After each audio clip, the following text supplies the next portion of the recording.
আল্লাহ রাব্বুল আলামিন বলেন, আলিফ লাম রা কিতাবুন আনজালনাহু ইলাইকা লিতুখরিজান নাসা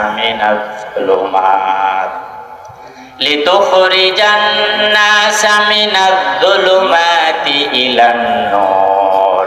আল্লাহ রাব্বুল আলামিন বলেন, আমি আল্লাহ রাব্বুল আলামিন নিশ্চয় কোরআনুল কারীমটা দুনিয়ার জমিনে পাঠাইছি, দুনিয়ার জমিনে দিয়েছি।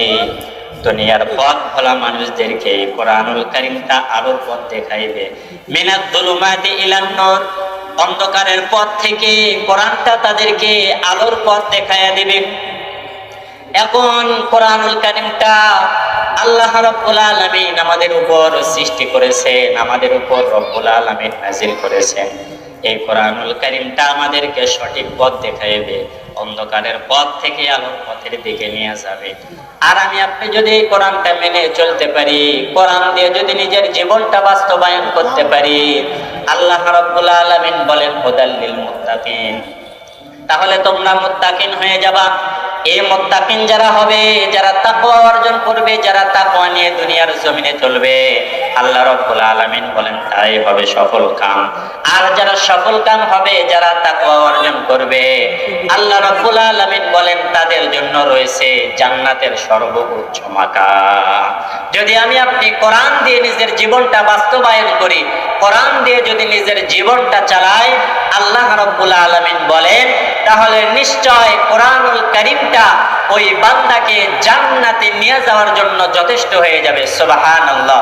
যদি আমি আপনি কোরআন মানতে পারি, কোরআন দিয়ে যদি নিজের জীবনটা চালাইতে পারি, শুধু নিজের জীবন চালাইলে হবে না, নিজের সামাজিক জীবন, রাষ্ট্রীয় জীবন, সব ক্ষেত্রে যদি কোরআনটা আমি আপনি মেনে চলতে পারি, আল্লাহ রাব্বুল আলামিন বলেন ওই বান্দা, ওই বান্দি, যেই বান্দা বান্দি কোরআনটা দিয়ে নিজের জীবন সাজাইবে, ওই বান্দা, ওই বান্দির জন্য এই কোরআনুল কারীমটা জান্নাতে নিয়ে যাওয়ার জন্য যথেষ্ট হয়ে যাবে। সুবহানাল্লাহ। এখন এই কোরআনটা কোথা থেকে আসলো? কোরআনের বাড়ি কই? কোরআন কোথায় থাকে? যদি কোরআনকে আমি আপনি জিজ্ঞেস করি, কোরআন তোমার বাড়ি কোথায়, তোমার বাসা কোথায়, কোথায় থেকে তুমি দুনিয়ার জমিনে আসলে? কোরআনকে যদি আমি আপনি জিজ্ঞেস করি, কোরআন তাহলে নিজেই জবাব দিচ্ছেন, বাল হুয়া কুরআনুম মাজিদুন ফি লাওহিম মাহফুজ। আমি আপনি যদি কোরআনকে জিজ্ঞাসা করি, কোরআন তোমার বাড়ি কোথায়, কোথায় থেকে তুমি দুনিয়ার জমিনে আসলে, কোথায় থেকে তুমি মানুষের জন্য হেদায়েত স্বরূপ চলে আসলা? কোরআন তাহলে নিজেই জবাব দিচ্ছে। কি জবাব দিচ্ছেন? বাল হুয়া কুরআনুম মাজিদুন ফি লাওহিম মাহফুজ। কোরআন নিজেই জবাব দিচ্ছে, আমি কোরআনের বাড়িটা লাওহে মাহফুজে। কোরআনের বাড়ি কোথায়? কোরআনের বাড়িটা হচ্ছে লাওহে মাহফুজ। কোরআনকে যদি আমি আপনি জিজ্ঞেস করি, কোরআন তুমি তো হেদায়েতের জন্য দুনিয়ার জমিনে এসেছো, পথ ভোলা মানুষদেরকে তুমি তো সঠিক পথ দেখাইবা, জান্নাতের দিশানা দেখাইবা, জান্নাতের রাস্তা দেখাইবা, তাহলে কোরআন তুমি কোথায় থেকে আসলা? কোরআনকে যদি আমি আপনি জিজ্ঞেস করি, কোরআন নিজেই জবাব দিচ্ছেন, ফি লাওহিম মাহফুজ। আমি কোরআনের বাড়িটা লাওহে মাহফুজ। লাওহে মাহফুজ কোথায় চেনেন? নবী করিম সাল্লাল্লাহু আলাইহি ওয়াসাল্লাম যখন মিরাজে চলে গেলেন, মিরাজে যাওয়ার পর যখন এই সপ্তম আসমানগুলো পাড়ি দিয়ে, 7টা আসমান পাড়ি দিয়ে যখন চলে গেলেন, যাওয়ার পর যখন এই 7টা আসমান পাড়ি দেওয়ার পর যখন গেলেন, বরাক নামের একটা বাহন দ্বারা নবী করিম সাল্লাল্লাহু আলাইহি ওয়াসাল্লাম সফর করেছিলেন। এই সফর করে যাওয়ার পর 7টা আসমান পাড়ি দেওয়ার পর নবীজির সঙ্গে ছিলেন জিবরাইল আলাইহিস সালাতু ওয়াস সালাম। এই জিবরাইল আলাইহিস সালাতু ওয়াস সালাম যাওয়ার পর নবী করিম সাল্লাল্লাহু আলাইহি ওয়াসাল্লামকে ডাক দিয়ে বললেন, ইয়া রাসূলুল্লাহ, ইয়া হাবিবাল্লাহ, আমি জিবরাইলের মেয়াদ এই পর্যন্ত, এর উপরে আমি আর যাইতে পারবো না। এবার নবী করিম সাল্লাল্লাহু আলাইহি ওয়াসাল্লাম জিবরাইল আলাইহিস সালাতু ওয়াস সালামকে বললেন, ভাই জিবরাইল, তাহলে তুমি এখানে অপেক্ষা করো, আমি আসি, আমি একটু সামনের দিকে যাইতে থাকি। আল্লাহ রাব্বুল আলামিনের পক্ষ থেকে ভিন্ন একটা বাহন দ্বারা নবী করিম সাল্লাল্লাহু আলাইহি ওয়াসাল্লাম আর উপর দিকে যাইতেছেন। যাইতে যাইতে যাইতে এক পর্যায়ে পানির পথ পাড়ি দিয়ে, অন্ধকারের পথ পাড়ি দিয়ে নবী করিম সাল্লাল্লাহু আলাইহি ওয়াসাল্লাম চলে গেলেন লাউহে মাহফুজে। নবী করিম সাল্লাল্লাহু আলাইহি ওয়াসাল্লাম বলেন, ওই লাউহে মাহফুজে যাওয়ার পর আমি নবী কি দেখলাম? বলে, লাউহে মাহফুজ তো একটা ঘর, একটা ঘরের নাম। এই ঘরটা দেখলাম আমি 8 জন ফেরেশতা কাঁধের উপর করে নিয়ে দাঁড়ায় রয়েছে, যাদের পা দুনিয়ার জমিনে। নবী করিম সাল্লাল্লাহু আলাইহি ওয়াসাল্লাম বলেন, আমি লাউহে মাহফুজ ঘরের মধ্যে ঢুকলাম। ঘরের মধ্যে যাওয়ার পর ঘরের মধ্যে দেখতেছি কোরআনুল কারীমটা সাজানো। দুনিয়ার জমিনে আমাদের যে কোরআনুল কারীমটা রয়েছে, যেরকম ভাবে কোরআনুল কারীমটা সাজানো, এরকম ভাবে নবী করিম সাল্লাল্লাহু আলাইহি ওয়াসাল্লাম বলেন, এই কোরআনুল কারীমটা লাউহে মাহফুজের মধ্যেও এরকম ভাবে সাজানো। দুনিয়ার জমিনে যেমনে আমরা দেখি কোরআনুল কারীমের শুরুতে সূরা ফাতিহা আগে আর শেষে সূরা নাস, নবী করিম সাল্লাল্লাহু আলাইহি ওয়াসাল্লাম বলেন, ঠিক তেমনি ভাবে আমি লাউহে মাহফুজের মধ্যেও দেখলাম কোরআনুল কারীমটা তক্তার মধ্যে সাজানো। কার মধ্যে? তক্তার মধ্যে সাজানো। এখন বলবেন, লাউহে মাহফুজ ঘরের নামটা কেন দেওয়া হয়েছে?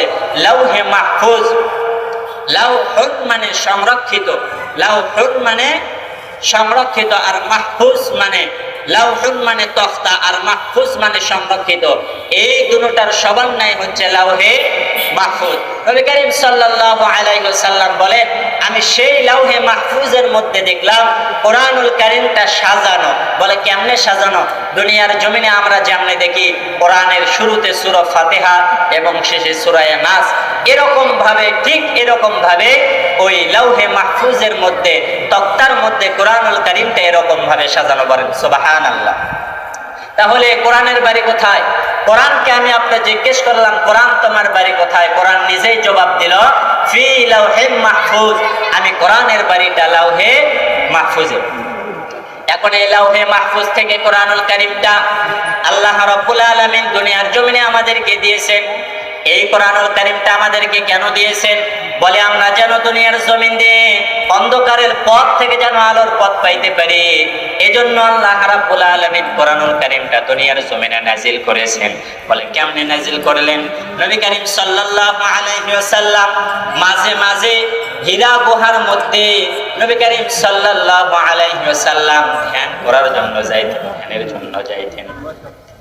এখন এরকম ভাবে নবী করিম সাল্লাল্লাহু আলাইহি ওয়াসাল্লাম একদিন ধ্যান করার জন্য গুহার মধ্যে গেলেন। এমন সময় নবী করিম সাল্লাল্লাহু আলাইহি ওয়াসাল্লাম গুহার মধ্যে ধ্যানরত অবস্থায় রয়েছেন। এমন সময় নবী করিম খেয়াল করে দেখলেন গোটা গুহাটাই যেন আলোয় আলোকিত হয়ে গেল। এবার নবী করিম সাল্লাল্লাহু আলাইহি ওয়াসাল্লাম ভাবলেন, আহারে, এই পুরো গুহাটা অন্ধকার, হঠাৎ আলোয় আলোকিত হয়ে গেল কেন? নবী করিম সাল্লাল্লাহু আলাইহি ওয়াসাল্লাম এরকম ভাবতেছেন। এমন সময় হযরত জিবরাইল আলাইহিস সালাতু ওয়াস সালাম নবী করিম সাল্লাল্লাহু আলাইহি ওয়াসাল্লামকে সালাম জানাইলেন। সালাম জানানোর পর নবী করিম সাল্লাল্লাহু আলাইহি ওয়াসাল্লামকে বললেন, ইয়া রাসূলুল্লাহ, ইয়া হাবিবাল্লাহ, আল্লাহ রাব্বুল আলামিন তার পক্ষ থেকে আপনার উপর কোরআনুল কারীমটা নাজিল করতে চায়। আল্লাহ রাব্বুল আলামিন কোরআনুল কারীমের সূরা ইকরা বিসমি রাব্বিকাল্লাযী খালাক, সূরা আলাকের কিছু আয়াত আল্লাহ রাব্বুল আলামিন আপনার উপর নাজিল করতেছে। নবী করিম সাল্লাল্লাহু আলাইহি ওয়াসাল্লাম বললেন, ঠিক আছে। এবার জিবরাইল আলাইহিস সালাতু ওয়াস সালাম নবী করিম সাল্লাল্লাহু আলাইহি ওয়াসাল্লামকে নিজের বুকের মধ্যে নিলেন। বুকের মধ্যে নেয়ার পর একটু চাপ দিলেন। চাপ দেওয়ার পর নবী করিম সাল্লাল্লাহু আলাইহি ওয়াসাল্লামকে বললেন, ইয়া রাসূলুল্লাহ, ইয়া হাবিবাল্লাহ, আপনি পড়ুন ইকরা, আপনি পড়ুন আপনার প্রভুর নামে। নবী করিম সাল্লাল্লাহু আলাইহি ওয়াসাল্লাম বললেন, ভাই জিবরাইল, আমি তো পড়তে জানি না, আমি তো পড়তে জানি না। এবার জিবরাইল আলাইহিস সালাতু ওয়াস সালাম আবার বললেন, ইকরা, হে নবী, আপনি পড়ুন আপনার প্রভুর নামে। নবী করিম সাল্লাল্লাহু আলাইহি ওয়াসাল্লাম বললেন, ভাই জিবরাইল, আমি তো পড়তে জানি না। এরকম ভাবে তৃতীয়বার যখন জিবরাইল আলাইহিস সালাতু ওয়াস সালাম বললেন, ইকরা বিসমি রাব্বিকাল্লাযী খালাক, ইয়া রাসূলুল্লাহ, ইয়া হাবিবাল্লাহ, আপনি পড়ুন আপনার প্রভুর নামে, আপনার প্রভুর সন্তুষ্টির জন্য আপনি পড়ুন। এবার নবী করিম সাল্লাল্লাহু আলাইহি ওয়াসাল্লাম পড়তে আরম্ভ করলেন, ইকরা বিসমি রাব্বিকাল্লাযী খালাক, খালাকাল ইনসানা মিন আলাক। এরকম ভাবে নবী করিম সাল্লাল্লাহু আলাইহি ওয়াসাল্লাম সূরা আলাকের 5টি আয়াত নবী করিম পড়ে ফেললেন। বলেন সুবহানাল্লাহ। এরকম ভাবে কোরআনুল কারীমটা নাজিল হয়েছে। হাদিসের মধ্যে বর্ণনা করা হয়েছে কোরআনুল কারীমটা যখন নাজিল হইতো তখন নবী করিম সাল্লাল্লাহু আলাইহি ওয়াসাল্লামের পুরো গাটা ঘেমে যাইত। অন্য হাদিসের মধ্যে বর্ণনা করা হয়েছে যখন কোরআনের আয়াত নাজিল হইতো নবী করিম সাল্লাল্লাহু আলাইহি ওয়াসাল্লাম যদি উট বা ঘোড়ার উপরে থাকতেন এই ওহীর ভারে উট অথবা ঘোড়ার পা জমিনের মধ্যে ডেবে যেত। কোরআনের এত দাম আর এত মর্যাদা, আমি আপনি যদি কোরআনটা মেনে চলতে পারি তাহলে আমি আপনি সফল কাম, আমি আপনি মুত্তাকিন হতে পারবো। আর যদি আমি আপনি কোরআনটা না মেনে চলি তাহলে আমার মতো আপনার মতো হতভাগা কপাল পরা দুনিয়ার জমিনে আর কেউ হতে পারে না।